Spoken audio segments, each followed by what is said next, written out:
Go to GMC, Nigerians are there. Go to John Hopkins, Nigerians are there. Go to Harvard, Nigerians are lecturing there. The highest rated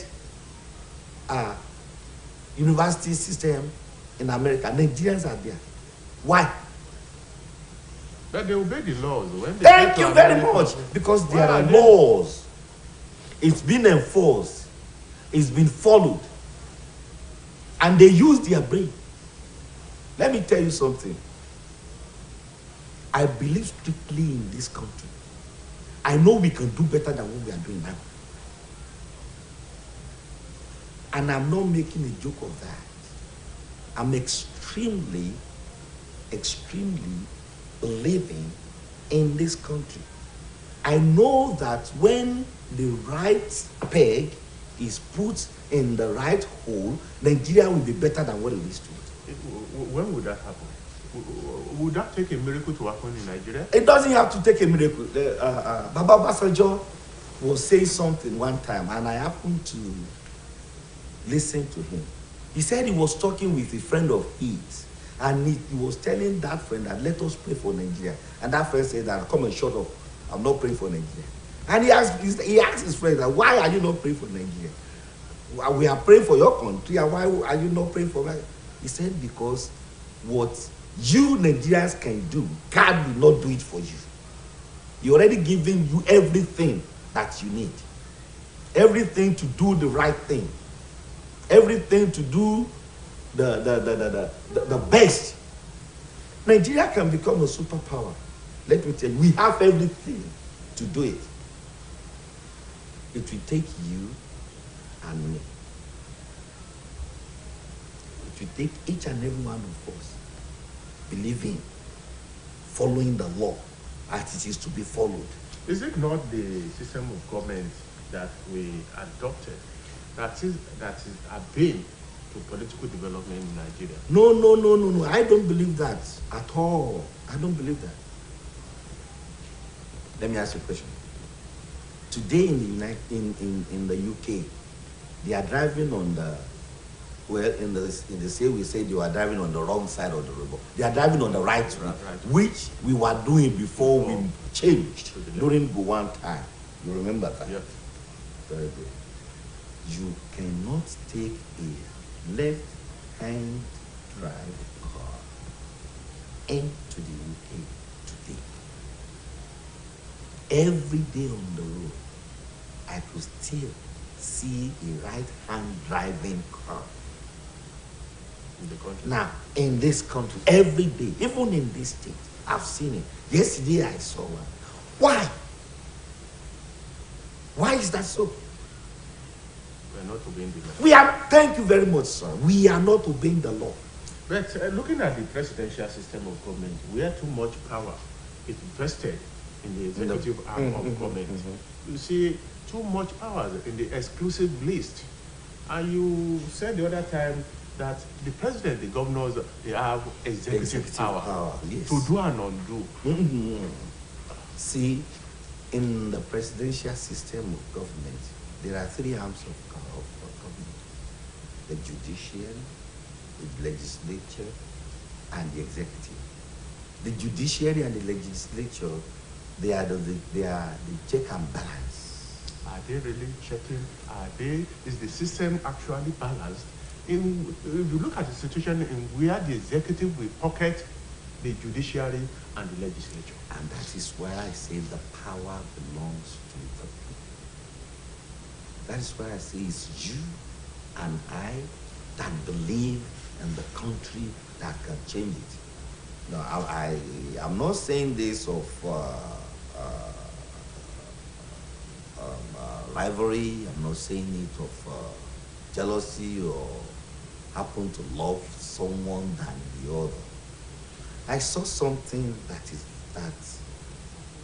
gave me hope. During the last legislature system, I think it was the eighth legislature. Yeah, the last one is the last one. We are in the ninth. We are in the ninth right now. There are certain law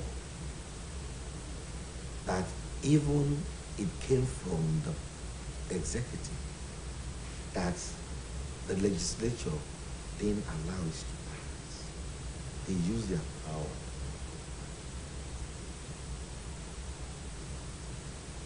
Why are we not doing the same thing?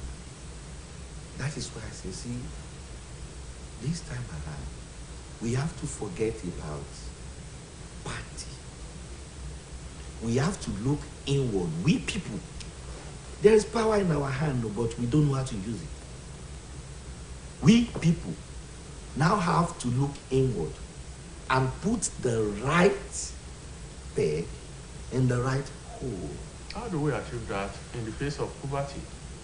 In a situation where that power you lay claim to is bought with 1,000, 2,000 naira in the face of, excruciating economic situation. It has happened before, and it could happen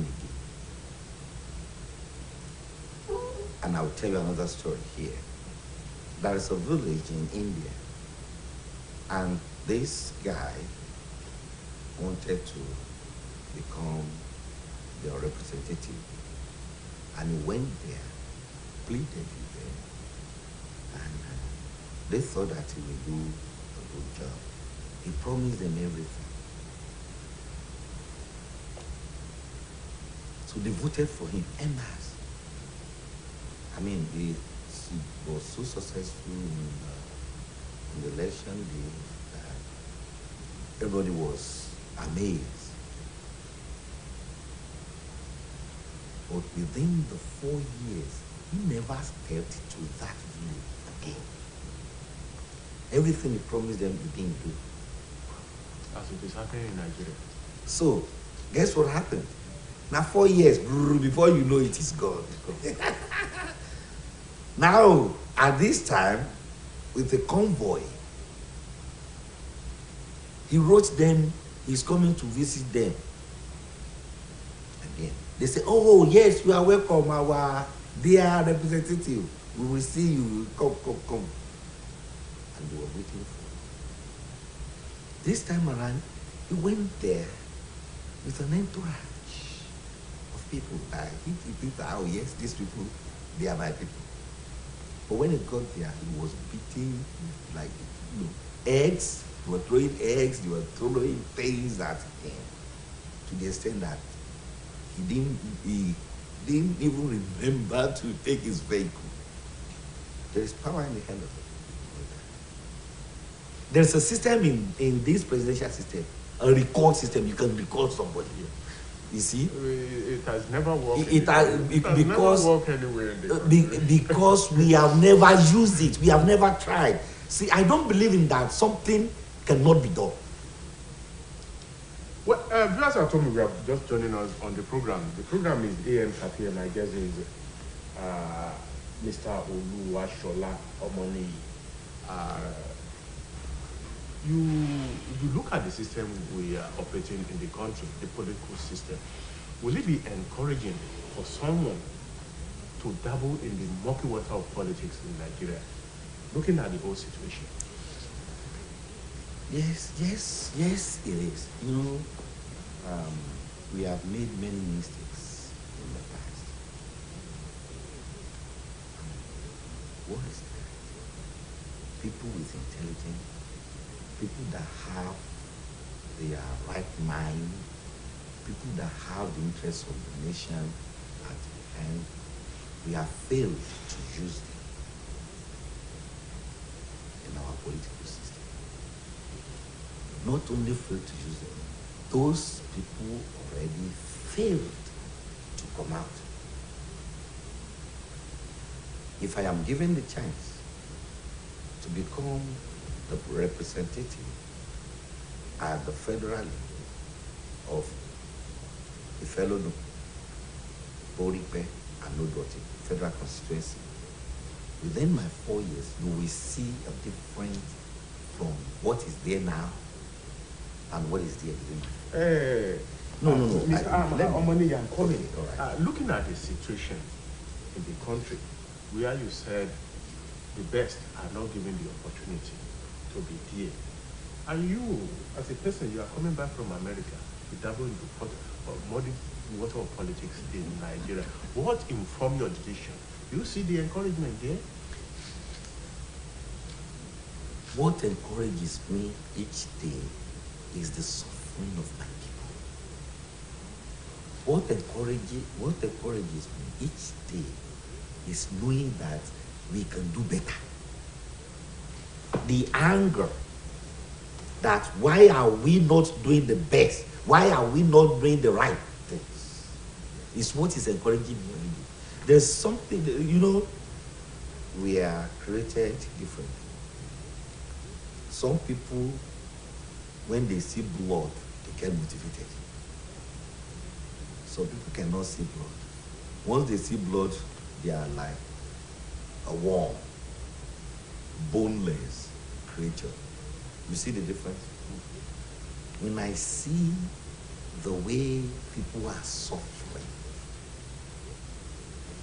when I see the way people are clamoring for better things, when I see the way the roads are, knowing that in this country we can do better, that is my encouragement each day. And I believe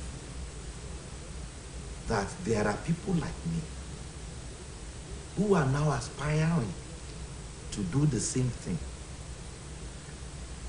And when we get there, there'll be like minds. See, in the United States, when the legislative, when the executive take a bill to the House, like now, Biden, Joe Biden is the president of the United States. We believe that every Democrat who wants to do his bidding, whenever he bring any bill, they will support it. There are times that we see one or two Democrats that will say, no, this one is not good for my constituency. My people will not like this, so I'm not supporting it. My dear brother, that time is coming, and that time is now, because people are fed up. Mr. Oluwashola Omoni. Yes, sir. You are just dabbling into politics in Nigeria. If I'm right, you are not pitching your tent with these dominant political parties, APC, PDP, and the third force in town now, the Labour Party.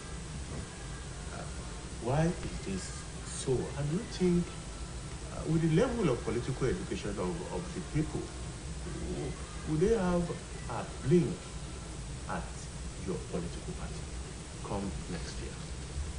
Thank you for that question. You see, each day when I talk to people, I see that people are getting wise. And I keep encouraging them. You see, now, parties have failed people in many areas, and they are looking for credible people. It's your credibility that will take you there. I've been to many places.